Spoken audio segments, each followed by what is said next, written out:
En el video anterior habíamos observado que la escalabilidad horizontal presentaba unas ventajas, tales como eh, la tolerancia a los fallos y la disminución de la latencia o la demora en acceder a un servicio. Pero hay otras ventajas. Pensando nuevamente en nuestro sistema de base de datos, en el ejemplo anterior, en la gráfica anterior, observábamos que habían tres instancias de la base de datos.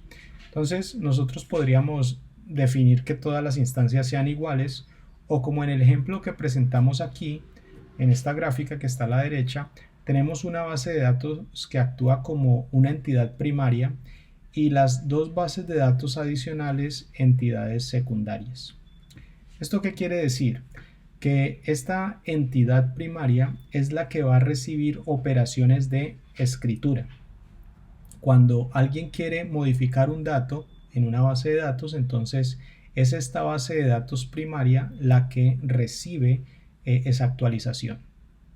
Posteriormente, esa base de datos o esa instancia de base de datos que recibió la actualización hace una replicación de esa actualización a las bases de datos secundarias.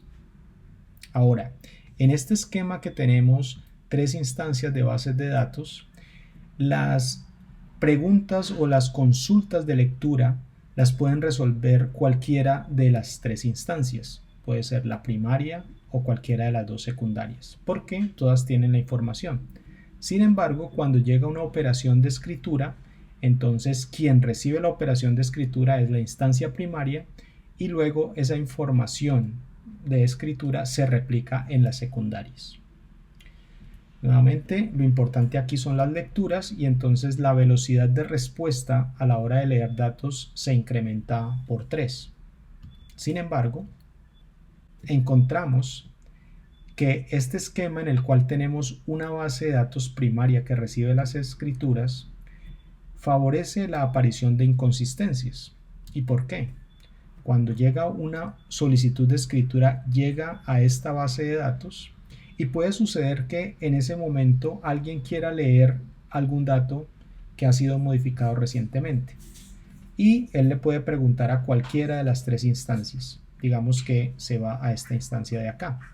Entonces, aquí llega una solicitud de escritura, posteriormente llega una solicitud de lectura, pero puede ser que lo que se va a leer aquí no ha sido todavía actualizado con la información que tiene en la base de datos primaria.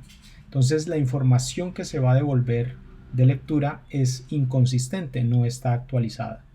Ese es un precio que a veces se tiene que pagar en los sistemas distribuidos.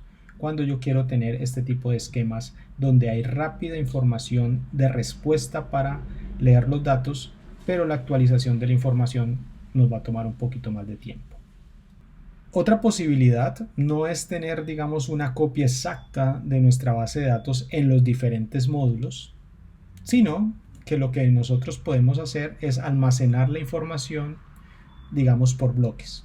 Entonces, digamos que en nuestra base de datos tenemos información de usuarios y en esta base de datos tenemos la información de usuarios que va desde la A hasta la L en los nombres de los usuarios. Aquí tenemos los usuarios que van desde la M hasta la R y aquí tengo los usuarios que van desde la S hasta la Z.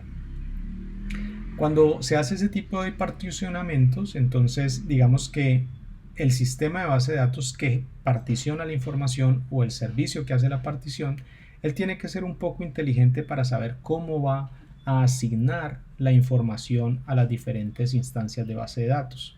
Esto con el propósito de que no todas las consultas se vayan a una sola instancia de la base de datos, sino que la información se reparta de forma homogénea, de modo que haya una probabilidad de que el acceso a la información sea uniforme a todas las instancias de las bases de datos.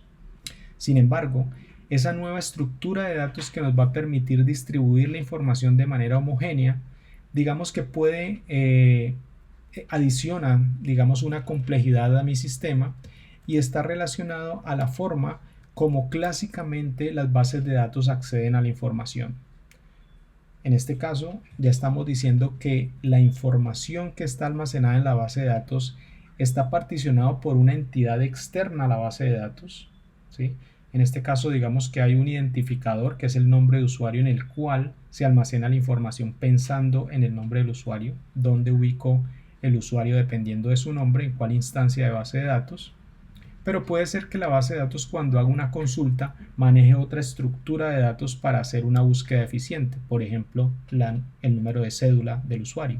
Entonces, en ese caso, eh, la base de datos va a tener que hacer un esfuerzo adicional para localizar la información, porque no se accede rápidamente a la información por el número de cédula, sino por el nombre del usuario.